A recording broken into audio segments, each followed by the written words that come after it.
but the reward you get out of it might not be proportional to that. And that's like one of the worst things that can happen to you. Right? Unfortunately, in corporate life, this happens way too often. So you tend to kind of slog, but the reward is not exactly directly proportional to the amount of effort you put in. And a couple of other things I would say. So when you are whatever our age and you look back and say, what am I shooting for? You got to shoot for a good job. You got to work in a place where you like the people you work with, and money is important. So my personal story is all about, I have a very high degree of interest in money. I met with some of the entrepreneurs earlier today, and my question was all about how you're going to make money, right? And I think luckily, in your times, it's not a bad thing. When we were growing, when we were in IIT, there was a lot of sort of, you must be very socially motivated, and it's kind of a shameful thing to talk about wanting to make a lot of money, right? In my view, it's a damn good thing to make a lot of money. You should totally shoot for that. It's absolutely a good thing. It's not the end game. You got to have other stuff. But from a job standpoint, it is a pretty good thing to have financial independence. You got to have fun. You got to have fun at work, and you have to have fun outside. My passion is travel. I do a number of things. I scuba dive, I ski. I do a lot of physical stuff. Whatever is your pleasure, you have to develop it, and you have to keep on maintaining it. And what you'll discover is that you'll go through phases in life where you sort of focus on it, and then you get off of it. And this is one of those things where you have to continuously do it. And definitely there is this feeling that some people say that you can't be working so much and you can't take time off. If you're working in the US, they'll tell you there's only 2 weeks of vacation. It's all bullshit, right? I've never taken anything less than 6 weeks of vacation a year, even during the most peak of my own companies. And everybody thinks you're indispensable. People will say that if you leave, the place will collapse. Nonsense. Things will go on, life will go on, and you have to make time for yourself. This is not obvious, and you will find out it's not obvious at all, because right now you have a lot of time. When you start working, everybody makes you feel like you're so important that the minute you step out, things are just not going to happen anymore. That is just not true. And so I want to throw in one last philosophical point here, which is this notion of flow. This is a fairly new age kind of concept. But the thing is this, right? I remember a few years ago I was hiking in the high Himalayas. It was about, we had been hiking since we started the trek at 2 o'clock in the morning. We were climbing somewhere. And about 6 o'clock in the morning, the sun just started to come out. Okay. And it had been pretty sort of cloudy until then as well. And in a matter of about 3 minutes, the clouds just lifted up. And I was kind of hiking alone at that point. And I was basically in this valley, which may be about 10 times the size of this room. And I was surrounded by mountains. And these were all 26,000 feet mountains. And I was alone by myself, and in that area it was glacial, so it was white. It was like a beach.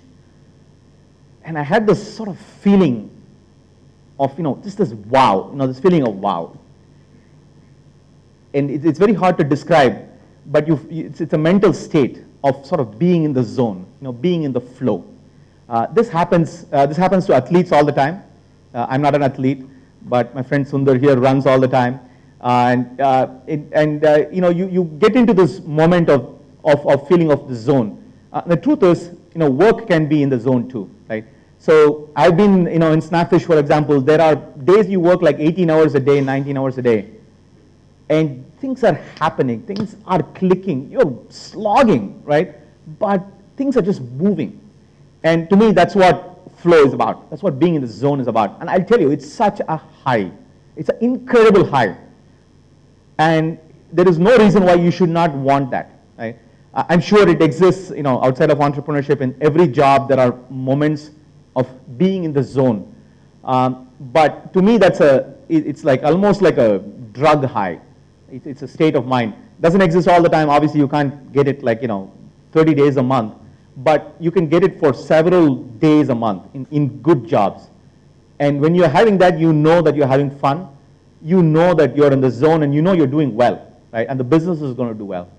So to me, these are the goals, right? So if somebody had told me all of this, I probably would have said, nonsense, I don't know what you're talking about, which is probably what you guys are thinking. But if you can internalize this, and you should go and do your own Google research and all of this, this I think would be a great sort of end goal to shoot for. The rest of my presentation is about telling you why I think entrepreneurship, at least, is one such path to achieve those goals. So, so obviously the gist of being an entrepreneur is to go from poor to really, really, really rich. Okay? It's a very important one that you have to remember, because this is the goal. Okay? This is the game. And the reason why I think entrepreneurship is the best shot at the goal, which I just outlined before, is that you have control. Okay? You have control over your destiny. You work for a large company, you work for the government, you work for something else. Your fate is not in your hands. It's in the hands of like 1,000 people.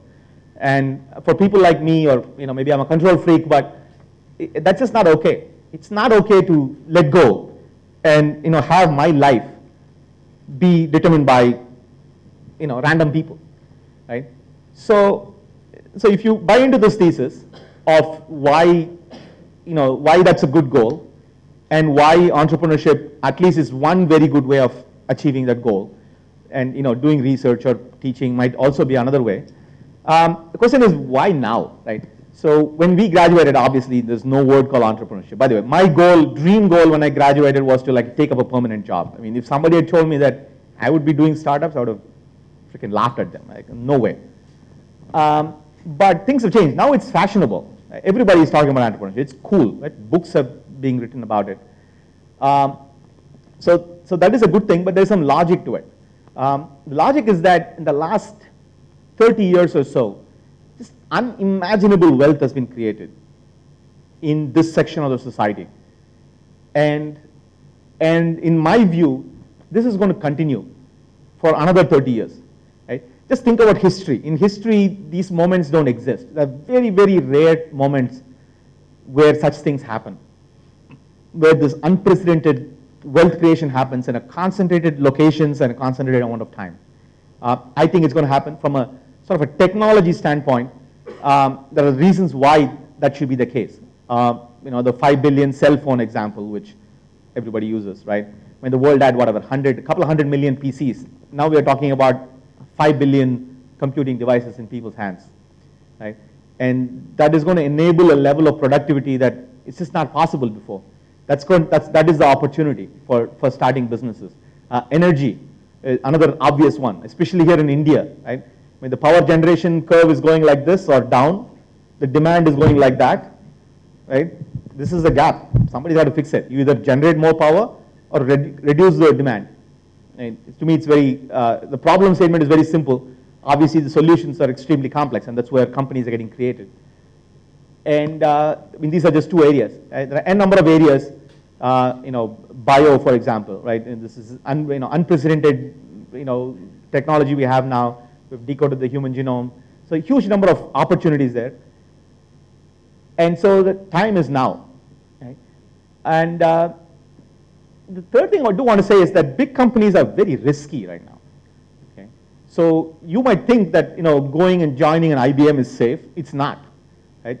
I can tell you joining HP is not safe. And HP used to be a legend. If you had lived in the Silicon Valley, Steve Jobs thought HP was God. That was his role model, right?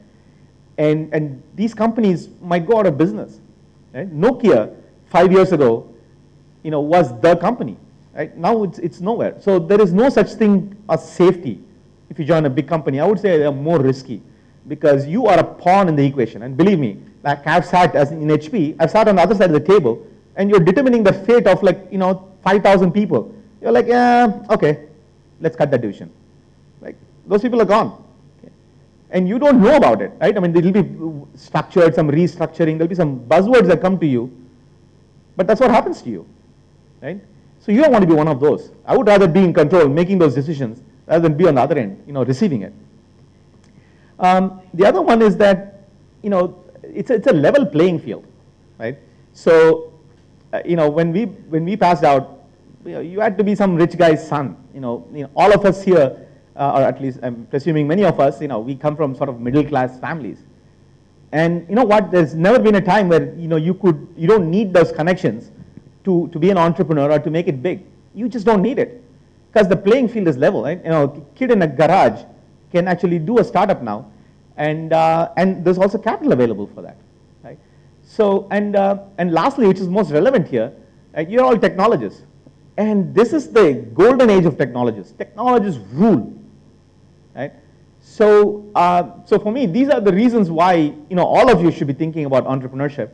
And just to illustrate a point about, so one of the companies that we started last year, about in the context of why now, right? So just to tell you what kind of problems we are trying to solve. So this is one of our companies. It's called EasyTap. It's been getting a lot of play in the news lately. I don't know if you just Google EZETAP, and you'll see a lot of news about it. It's a simple idea, and this idea exists in the U.S. A company called Square. Started by Jack Dorsey, started Twitter. And this is a simple sort of plug into your Indian cheap cell phone and swipe your credit card, and your phone becomes a credit card machine, and pretty soon an ATM machine. Right? You can build this. Right? This is all built in India, software in India, hardware in India, and so this company is getting huge amount of demand, and we're iterating. We're going to build the next version of the product. And this is one of those ideas where you see, we all know that cash, for example, is a huge problem in India, right? Everybody is giving cash, and cash is like constantly, money disappears. Whenever you have cash transactions, there is loss. And when you have, and people do have debit cards, thanks to the government pushing the banks to issue cards. So there is no reason why we should not be using plastic, except that those devices exist today, they're clunky, and they cost like 12,000 rupees, right? I mean, this cost us, whatever, 1,000 rupees. So, and you can reduce the price further as you innovate and do things in scale. So anyway, my point here is that there are n number of ideas like this, right? I saw another person with a good idea of something along this nature. And so there are huge India-centric ideas, India-centric opportunities that you can come up with. And so there is no reason why you should not jump into it.